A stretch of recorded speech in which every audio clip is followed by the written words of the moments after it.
Hi friends, कैसे हैं आप। उम्मीद करता हूं आप अच्छे होंगे और स्वस्थ होंगे। लास्ट क्लास में हमने पढ़ा था कंपोनेंट्स ऑफ कंप्यूटर, जिसमें हमने देखा था हार्डवेयर एंड सॉफ्टवेयर के कुछ टाइप्स, कितने प्रकार के सॉफ्टवेयर होते हैं, उसके क्या क्या फंक्शन होते हैं। इसको हमने काफ़ी डिटेल से चर्चा किया था, तो उम्मीद करता हूं वो काफ़ी आपको समझ में आ गया होगा और आसान लगा होगा। इस क्लास में हम देखते हैं generation of computer.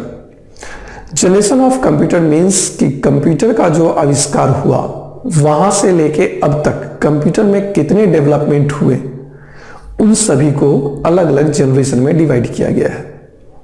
Normally generation of computer में कंप्यूटर को 5 जनरेशन में डिवाइड किया गया है। उसमें कंप्यूटर के इंप्रूवमेंट को देखते हुए अलग अलग जनरेशन में रखा गया है। जैसे कि फर्स्ट जनरेशन को आप देखें तो फर्स्ट जनरेशन जो लिया गया है वो 1946 से लेके 1955। एक्चुअली बहुत सारे बुक में 1-2 साल का डिफरेंस आपको मिल जाएगा, उसके लिए कंफ्यूज नहीं होना है। बहुत सारे बुक अपने अलग अलग ढंग से थोड़ा 1-2 साल का गैप रखते हैं, तो ये कोई हार्ड एंड फास्ट नहीं है, बट आपको एक स्लॉट याद रखना है, ठीक है। और फर्स्ट जनरेशन के रूप में उसमें जो मेन इलेक्ट्रॉनिक डिवाइस जो यूज किया गया था वो वैक्यूम ट्यूब यूज किया गया था। आपको 2-3 चीज याद रखना है जो एग्जाम पॉइंट ऑफ व्यू से, जो जनरेशन ऑफ कंप्यूटर में याद रखना है। वो आपको एक तो डेट का स्लॉट याद रखना है कि कब से कब तक का है, वो बहुत ज़्यादा वेरी नहीं करता है, 1-2 साल वेरी करता है बुक वाइज। दूसरा, उस जनरेशन ऑफ कंप्यूटर में कौन सा इलेक्ट्रॉनिक डिवाइस यूज किया गया था। जैसे कि देखिए फर्स्ट जनरेशन ऑफ कंप्यूटर में जो मेन इलेक्ट्रॉनिक डिवाइस यूज किया गया था वो था वैक्यूम ट्यूब। वैक्यूम ट्यूब को लगने से कंप्यूटर का साइज बहुत बड़ा हो गया था, काफी बल्कि हो गया था, और वो जहां पे यूज करना है वहीं पे उसका सेटअप किया जाता था।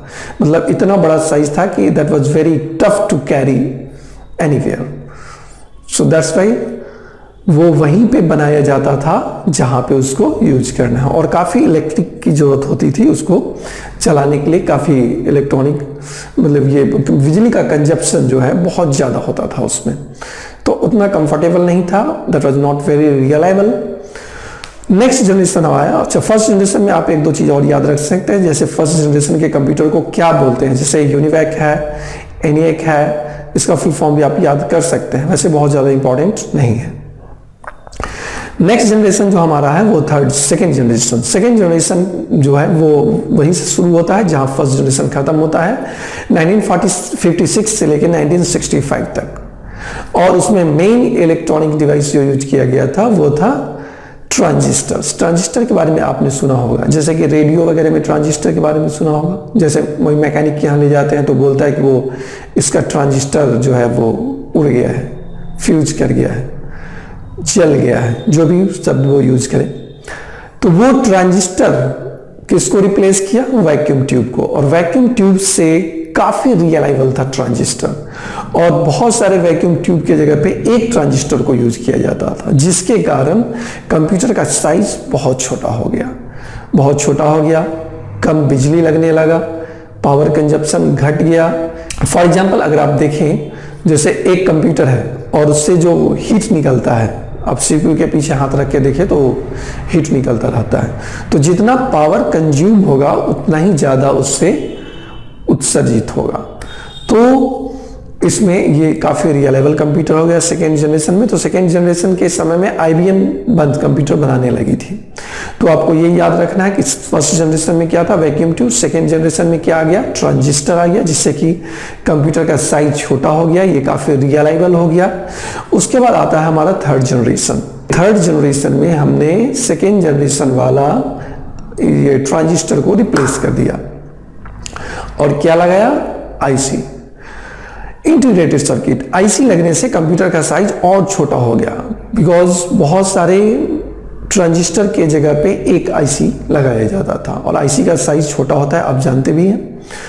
तो बहुत सारे आईसी को मिला के एक सर्किट बनाया गया, और उससे इंटीग्रेटेड सर्किट जिसको बोला जाता है, और उससे कंप्यूटर का साइज बहुत छोटा हो गया, काफी रिलायबल हो गया, कॉस्ट भी कम गया इसका, और इसका प्रोसेसिंग फास्ट हो गया। इस एज के जनरेशन का 1-2 नाम आप याद रख सकते हैं, IBM 366 PDP-8, PDP-11, CRAX-1, WAX, ऐसे करके आप याद रख सकते हैं। नेक्स्ट जनरेशन है हमारा फोर्थ जनरेशन, जो है 1976 से 1985 का। इस जनरेशन में आईसी को भी रिप्लेस कर दिया गया, आईसी को हटा दिया गया और एक न्यू टेक्नोलॉजी आया है जिसका नाम है micro processor. Fourth generation computer के बारे में ऐसा कहा जाता है कि ये सबसे बड़ा रेवोल्यूशन लेके आया, क्योंकि इसके बाद कंप्यूटर का जो प्रोसेसिंग था वो काफी फास्ट हो गया, काफी रिलायबल हो गया और साइज भी कंपैरेटिवली बहुत छोटा हो गया। इस जनरेशन के कंप्यूटर में जो माइक्रो प्रोसेसर था वो दो प्रकार का माइक्रो प्रोसेसर है, एक LSI, दूसरा VLSI। इसका फुल फॉर्म आप याद रख सकते हैं, LSI लार्ज स्केल इंटीग्रेटर और VLSI very large scale integrator. इससे बहुत सारा परिवर्तन आया, बहुत ज़्यादा रिवोल्यूशन आया, बहुत सारे लोग कंप्यूटर खरीदने लगे इस जनरेशन में। आप इसका टाइम भी देखें, 1985 तक चला है। उसके बाद जो एक और बड़ा रिवोल्यूशन आया वो 1986 से लेके अब तक है, जो कि फिफ्थ जनरेशन है। इट मीन्स जिस जनरेशन में अभी हम लोग काम कर रहे हैं। इस जनरेशन में VLSI को रिप्लेस करके ULSI लाया गया, ultra large scale integrated circuit. ठीक है, तो इस माइक्रो प्रोसेसर चिप का नाम सिर्फ ULSI रखा गया, बाकी सब वही है। इसमें उसकी कैपेसिटी को बढ़ाया गया, जिसको अभी हम लोग जानते हैं। जो जनरेशन अभी चल रहा है, आपके पॉकेट में भी मोबाइल होता है, उसमें भी कंप्यूटर के फीचर्स होते हैं, टैब होते हैं। तो टैब तो एक चलता फिरता कंप्यूटर है। इस ढंग से इसका साइज इतना छोटा हो गया, जैसे लैपटॉप देखे, मिनी लैपटॉप देखे। और फिफ्थ जनरेशन का सबसे बड़ा जो क्रिएशन था वो था रोबोट।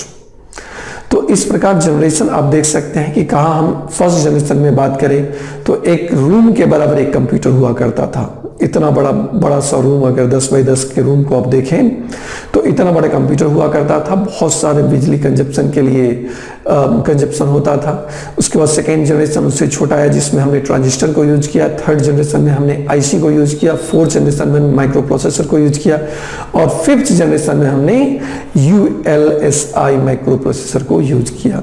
तो मेनली रूप से आपको एग्जाम पॉइंट ऑफ व्यू से ये याद रखना है कि कौन से जनरेशन में हमने किस किस इलेक्ट्रॉनिक डिवाइस को यूज किया, और अगर पॉसिबल हो तो आप एक दो नाम याद रख सकते हैं हर जनरेशन के कंप्यूटर का।